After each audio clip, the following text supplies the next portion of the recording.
నర్సీపట్నం నియోజకవర్గం మాకవరపాలెం రామాలయం వద్ద సంక్రాంతి సంబరాలు అంబరాన్ని అంటాయి.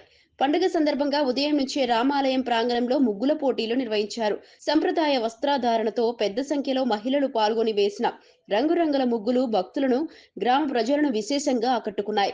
ముగ్గుల పోటీల్లో విజేతలకు సాయంత్రం ఏర్పాటు చేసిన ప్రత్యేక కార్యక్రమంలో బహుమతులు అందజేశారు.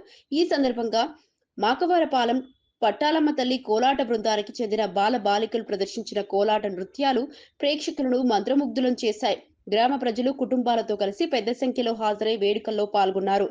కలిసిమెలిసి కార్యక్రమాన్ని రూపొందించి పిల్లల్ని మీరు కూడా అన్ని కుటుంబాలు ఏకమై, ఎందుకంటే ఇప్పుడు బాగా కలుషితమైపోయి రాజకీయాల్లోని అభివృద్ధి గురించి ఎవరు మాట్లాడలేదు, పర్సనల్ విషయాల్లో తిట్టుకోవడం కొట్టుకోవడం ఉంటుంది.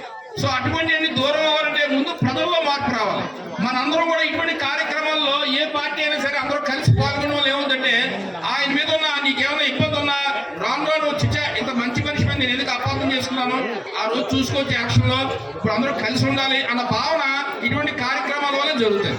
సో మీరందరూ ఏం చేయాలంటే, ప్రతి కార్యక్రమాన్ని నువ్వు కండక్ట్ చేసావా నేను కండక్ట్ చేసావా అని ఆలోచన వద్దు.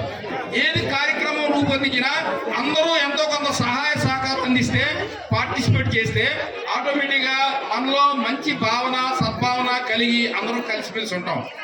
నాకు ఈ అవకాశం ఇచ్చిన మీ అందరికి కూడా ధన్యవాదాలు తెలియజేసుకుంటూ మరొకసారి సంక్రాంతి శుభాకాంక్షలు. ముగ్గులన్నీ చూసాం, దానికి జడ్జి గారు అదే సెలెక్ట్ చేశారు.